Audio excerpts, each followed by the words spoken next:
Olá, está começando o programa Motivação e Inovação. Hoje, no programa de hoje, vamos falar sobre o comportamento do motorista no trânsito. Por que muitas pessoas perdem a cabeça no trânsito? Para bater um papo sobre esse assunto, eu convidei a psicóloga Suelen Bianca Araújo. Tudo bem, Suelen? Tudo bem. Seja bem-vinda ao programa. Obrigada. Prazer ter você aqui no programa. Igualmente. Suelen, eu quero começar perguntando para as pessoas em casa já começarem a entender como a psicologia pode ajudar nesse comportamento das pessoas no trânsito. Certo. Então, acho que hoje em dia a psicologia ainda está muito atrelada às avaliações psicológicas somente, né? E a gente tem muito mais para contribuir, não só isso também é importante, a avaliação psicológica, né, para condutores, mas a psicologia ela pode estar inserida em vários outros campos, tipo comportamento das pessoas no trânsito, como você já adiantou, a mobilidade urbana, questões de segurança, cidadania, desde a infância, enfim, tem várias outras opções assim que a psicologia pode contribuir e que eu acho que ainda é pouco explorado, né? Poderia ser. Sim, muito mais. Muito mais Mas a explorado. psicologia, ela faz uma pesquisa no trânsito, no comportamento. Como é que a psicologia age? Qual é a visão da psicologia hoje para esse motorista, esse comportamento desse motorista?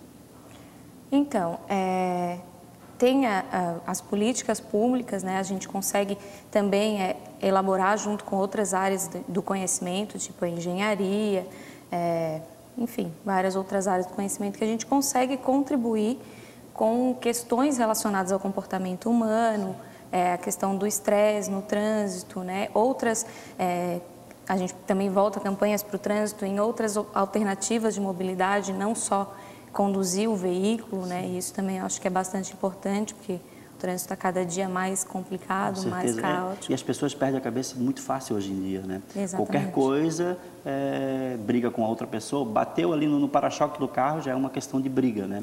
E como é que tu trabalha no Detran, né? Trabalho tu é psicólogo do Detran. Então, o teste que é feito no Detran, ele é eficaz, ele mostra como esse motorista vai se comportar lá fora?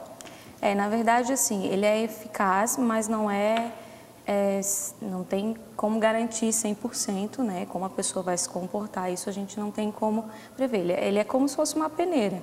A gente consegue ter indícios do comportamento do condutor ou da pessoa no trânsito, sim, através da avaliação que a gente faz, logicamente baseada em questões éticas, teóricas, enfim, mas 100% de segurança de certeza não tem como ter, né? Às vezes a pessoa pode ter alguma outra variável ao longo desse tempo que tenha modificado o comportamento, a personalidade dela, e aí a gente não tem como garantir isso, claro. Mas por isso até é uma questão que a gente discute bastante no meio, é de fazer essa avaliação periodicamente, assim, não fazer uma vez quando tira a carteira e nunca mais fazer, né? Porque daqui a um tempo pode acontecer alguma coisa na vida da pessoa que modifique o comportamento dela, né? E isso pode influenciar no trânsito. Sim. Então... tu comentou uma coisa muito interessante, porque nós, seres humanos, mudamos a cada momento, né? Isso. Como tu falou. E o próprio trânsito, ele gera um estresse, né? Sim. E aí esse estresse pode gerar um comportamento que não tinha lá quando fez o teste, né? Exatamente. Até não só relacionado ao trânsito, mas em outra esfera da vida, assim, né? E que acabe modificando isso, refletindo no trânsito. Com certeza. No trânsito, a gente também tem um trânsito bastante complicado hoje em dia, né? Muitos carros na rua. Acho que nossa cultura investe muito nessa cultura do carro, né? Do poder do carro, enfim, e esquece de outros meios alternativos de mobilidade. E isso acaba estressando e deixando a pessoa bastante nervosa. Joelle, qual é o papel da autoescola hoje? Ela trabalha em conjunto com a psicologia do trânsito? Como é que funciona? Na verdade, eu acho que poderia ser um trabalho bem mais integrado, assim, né? A relação que a gente tem com as autoescolas hoje em dia é basicamente da avaliação, de fazer a avaliação para o condutor que vai ingressar na autoescola, né? Nada mais além disso, assim. Mas tu acha que falta a autoescola preparar mais esse motorista? Olha, não sei te dizer se falta preparo, não sei se dá para dizer que é da autoescola. Acho que é uma coisa cultural, assim, né? A nossa cultura, o brasileiro, é muito voltado para o poder do carro, do status que o carro dá, E a pessoa, quando entra no seu carro, é como se tivesse uma extensão da sua casa. Ali dentro tem as suas coisas pessoais, você escuta a música no volume que você quiser, você se sente mais seguro para ofender outra pessoa, que você não faria cara a cara, né? Então, eu acho que é uma coisa cultural, nem tanto culpa da autoescola, porque a autoescola prepara o aluno mais tecnicamente, para as habilidades técnicas de conduzir o veículo. Mas em termos de comportamento, de cultura mesmo, eu acho que é um trabalho que precisa ser iniciado lá na base, né? A gente deixa para preparar condutores quando a pessoa vai fazer 18 anos e não quando ela já é criança, que pode ter noções de cidadania, de segurança no trânsito, enfim. Não só para aprender a dirigir, né? Até eu ia perguntar, era outra pergunta que eu tinha para te fazer. A educação do trânsito deve começar na escola? Eu acho que sim. Deve, né? Acho que sim, porque é como eu estava te falando antes, assim, eu acho que a gente tem esse costume de preparar condutores e não cidadãos, né? E aí, se começar lá na escola, na base, pode educar uma criança a respeitar o espaço do outro, que o trânsito não é um espaço competitivo, ninguém tem que chegar primeiro, sair na frente, que todos ali precisam dividir esse espaço comum de uma maneira adequada, respeitando o outro também. Questões de segurança também, de ensinar, né? Porque a gente fala muito em trânsito, a gente pensa sempre no motorista, mas na verdade o trânsito é o conjunto, né? São os ciclistas, são os pedestres, os motoristas. Todos. E aí, ao mesmo tempo que eu sou pedestre, eu sou motorista, daqui a pouco eu já sou motorista e não sou mais pedestre, e esse papel é trocado a todo momento no trânsito. Então a gente precisa ter essa noção de cidadania, eu acho que isso deveria começar já na escola, né? E não só na semana do trânsito, como é feito hoje em dia. Só uma vez por ano, uma semana só, né? Isso. Eu lembro quando eu era pequeno, né? Lá, quarta série, terceira série, era feito uma viagem até o Detran, passava um ônibus na escola, pegava os alunos, levava até o Detran, e a gente fazia um passeio dentro do Detran, lá tinha as ruas, até tudo mini, né? Uma mini cidade, e a gente tinha noção de respeitar o lugar onde o pedestre tem que atravessar. Acho que essa noção a gente precisa ter mais, né, Suelen? Eu sei que hoje em dia aqui em São José a Guarda Municipal faz esse trabalho. Tem em São José? Ali na beira-mar de São José tem uma mini cidade que eles fazem esse trabalho geralmente com escolas, mas é uma coisa assim mais focada na semana do trânsito, né? E aí o resto do ano acaba que fica meio esquecido, né? E eu acho que é uma área que a psicologia também podia contribuir, né? E a gente acaba que não está inserido nisso. Esse papel está na mão da Guarda Municipal, né? Acho que a psicologia poderia contribuir com bastante conhecimento nessa área, mas, enfim, acho que falta um pouco de política pública nisso. Com certeza. E o psicólogo hoje do Detran, ele só fica nesse papel de fazer o teste e aprovar o condutor, né? Isso. E aí tu acabou de falar, essa prevenção, eu acho que deveria abrir os olhos para essa prevenção também, né, Suelen? Isso, exatamente. Eu digo que tem, né, espaço também para gente que está com vontade de fazer outras coisas além dessa avaliação, mas ainda é um mercado bastante restrito, assim, bem fechado, não é uma coisa que as pessoas têm consciência dessa importância, né? Sim. E até em 2011, quando eu estava fazendo a pós-graduação, a nossa turma de pós criou uma campanha de trânsito para fazer no Folianópolis, que é um evento onde as pessoas bebem e dirigem, né? Então a gente fez uma campanha lá de conscientização, que a gente deixou bem claro nessa campanha que o nosso objetivo não era que as pessoas não bebessem, era que as pessoas não bebessem e dirigissem, né? Claro. Para tentar conscientizar um pouco, assim, mas vou te dizer que deu bastante trabalho, foi difícil, assim, conseguir, né, acessar dentro de um evento, circular pela cidade, então acho que precisa abrir um pouco mais de espaço. Né? Tu falou agora, né, da bebida e o carro, vamos dizer assim, né? E a lei seca, como é que tu vê a lei seca?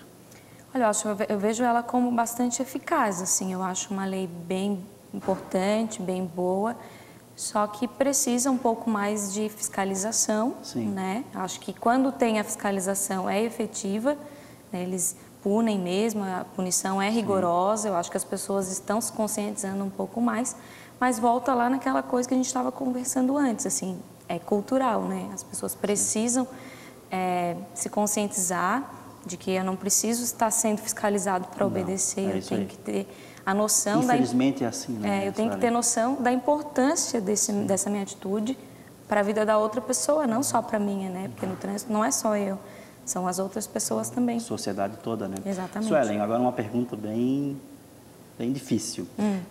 Existe aquele tabu, mulher e homem no volante. Tem a diferença entre o homem e a mulher no volante?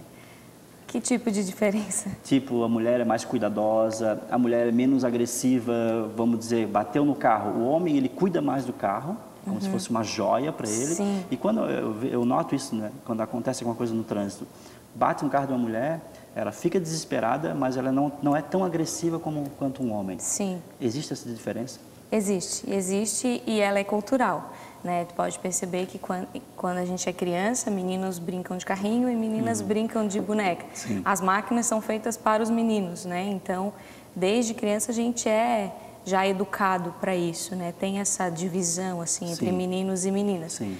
E isso vem se perpetuando e até que a gente fique adultos. Tanto é que a maioria das pessoas que têm fobia de direção são mulheres, né? Justamente por isso, assim, por aquele estereótipo de que mulher não dirige bem, de que mulher é barbeira, de que não sei o quê, né? Realmente tem essa questão. Tu falou muito na questão cultural, né? Tu bateu várias vezes nessa tecla, eu notei.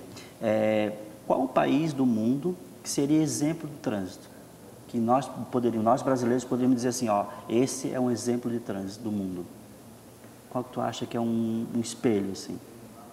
Olha, eu não sei te dizer qual país é, assim, porque eu não pensei sobre isso ainda. Certo. Mas eu digo que o país que investe em outro tipo de mobilidade, que não somente o carro, seria o exemplo, né? Tem, acho que, Amsterdã, eles usam bastante bicicleta, né? E acho que é na China também, que usam bastante bicicletas, né?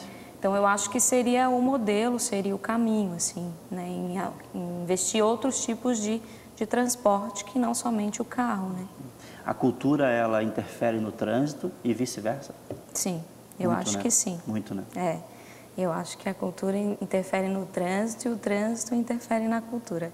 Como que os políticos poderiam ajudar para combater essa... Porque assim, o trânsito hoje mata milhares de pessoas. Até eu fui fazer uma pesquisa, ele mata mais que a guerra, né? O trânsito. Então, como que a política poderia contribuir para diminuir um pouco isso? Como é que tu Educação. acha? Educação? Educação para o trânsito.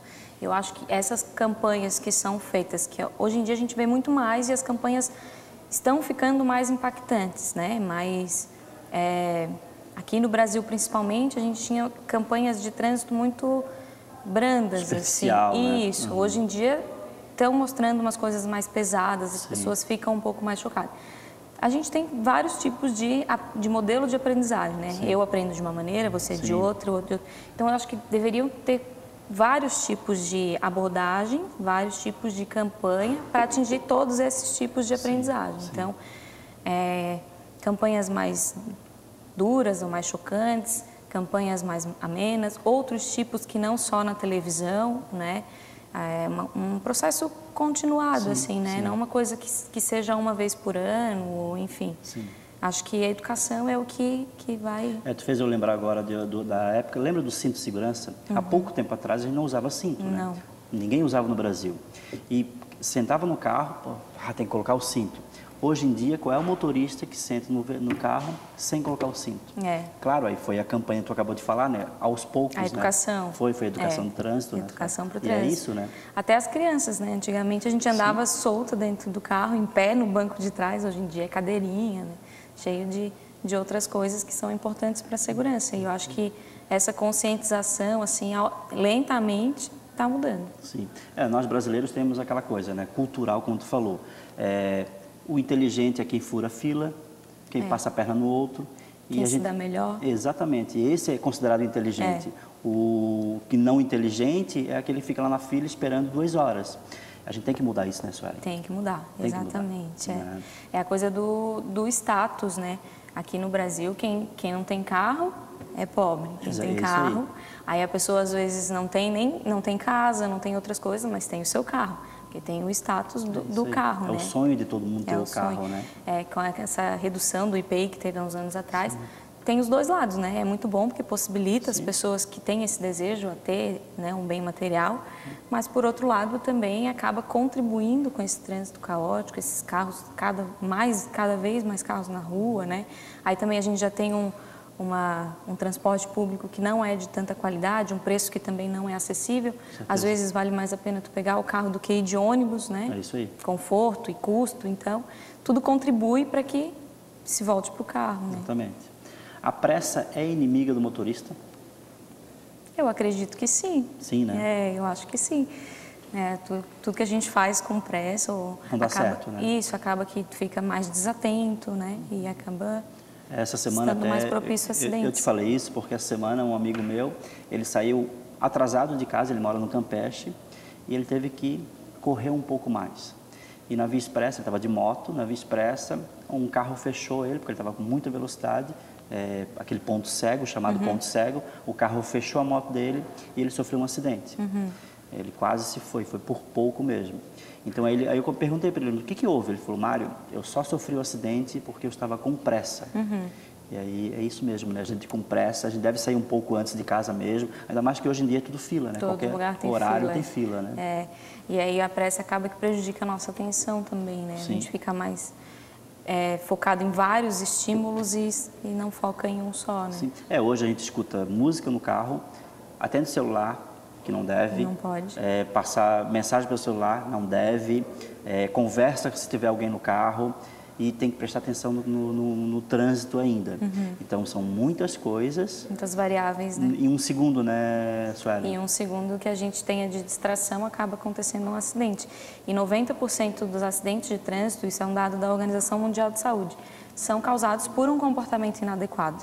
Não é condições climáticas, não são condições do veículo, são atitudes da pessoa no trânsito, né, que acabam acontecendo os acidentes, né? E hoje em dia a gente tem uma despesa, o governo, na verdade, tem uma despesa muito alta com acidentados de trânsito, que se investissem esse valor, metade desse valor em campanhas educativas, diminuiria consideravelmente o número de leitos nos hospitais, a despesa médica que tem para manter um acidentado de trânsito, né?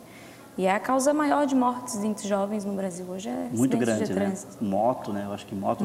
Eles incentivam muito a venda de moto, né? Hoje é muito acessível comprar uma moto. Muito fácil. Né? Muito acessível. Muito fácil. Eles estavam querendo criar uma lei, né, de que só poderia comprar moto se tivesse habilitação, porque muita gente dirige moto sem habilitação. Muito, né? Muito. Eu que faço esse tipo de avaliação, nossa, o que eu atendo de gente que tem moto e não tem habilitação carteira. É muita gente. Vejo assim, eu ando no trânsito de Florianópolis assim, todos os dias, cada motorista fazendo cada coisa. Motoqueiro ultrapassando na direita, tu dando um sinal para entrar na esquerda, ele te ultrapassa, não espera ali atrás. Então, acho que faltou aquela direção defensiva, né? Tem a noção aí não tem carteira, ele não tem essa noção de direção defensiva, né? Mas muitos têm e fazem também, sabem, né? que estão errados e continuam fazendo. Não tem a real dimensão, né, do que é a responsabilidade no trânsito. Sim. Eu acho que... Bem complicado. Suelen, uma pessoa estressada no trânsito, pega fila todos os dias, a Via Expressa nossa, antes era fila de manhã e fila só no final da tarde. Agora é fila todos os dias, inclusive final de semana, né? Sim.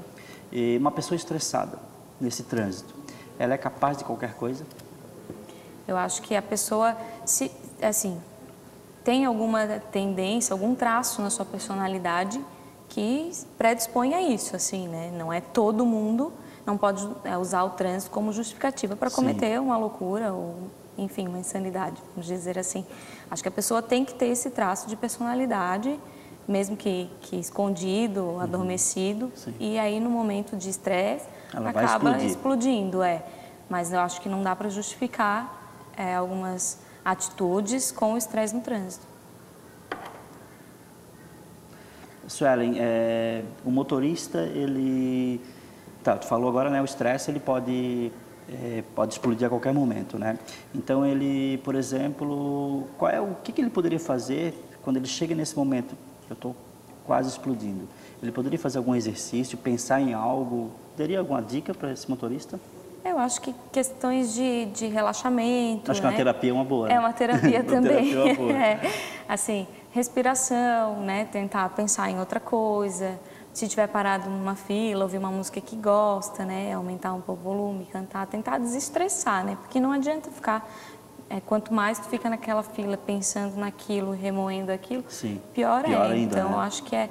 E aí as pessoas também têm que ter consciência do dia que não está bem ou não está se sentindo preparado. Não, evitar de pegar o carro e sair. Às vezes as pessoas fazem o contrário, quando estão estressadas, pegam o carro para sair. E aí acaba fazendo besteira, né?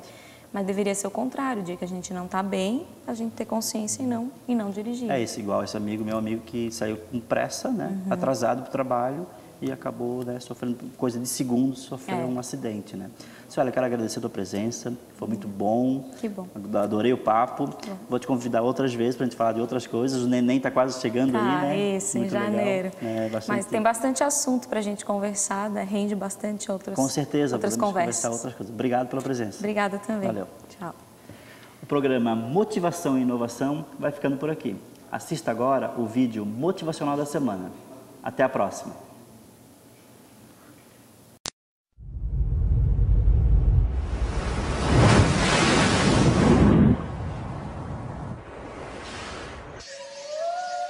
I see trees of green, red roses too. I see them bloom for me and you. And I think to myself, what a wonderful world.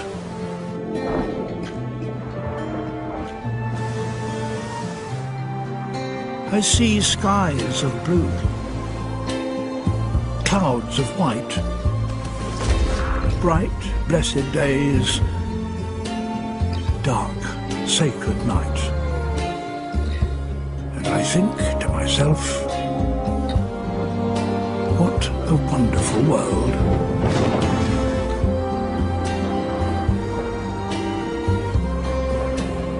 The colours of a rainbow, so pretty in the sky, also on the faces of people going by.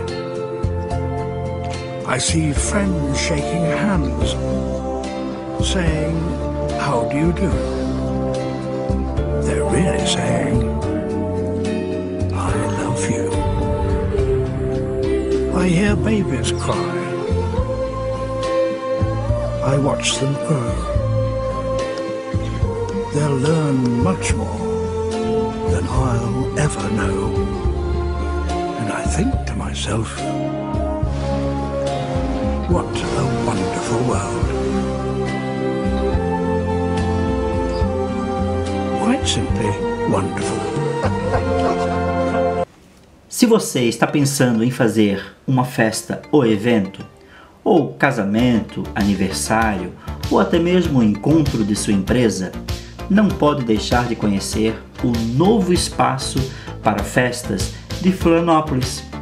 Temos capacidade para 200 pessoas e contamos com estacionamento próprio. Oferecemos um cardápio e serviço de garçons. Agende uma visita e faça de sua festa algo inesquecível. O endereço é esse que está na tela: www.yellows.com.br.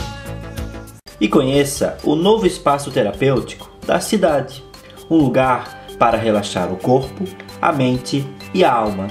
O endereço é esse que está na tela: www.soldalua.com.br. E chegou na Grande Florianópolis o Festival de Descontos. Acesse o site e pegue seu cupom grátis. O endereço é esse que está na tela: www.festivaldedescontos.com.br.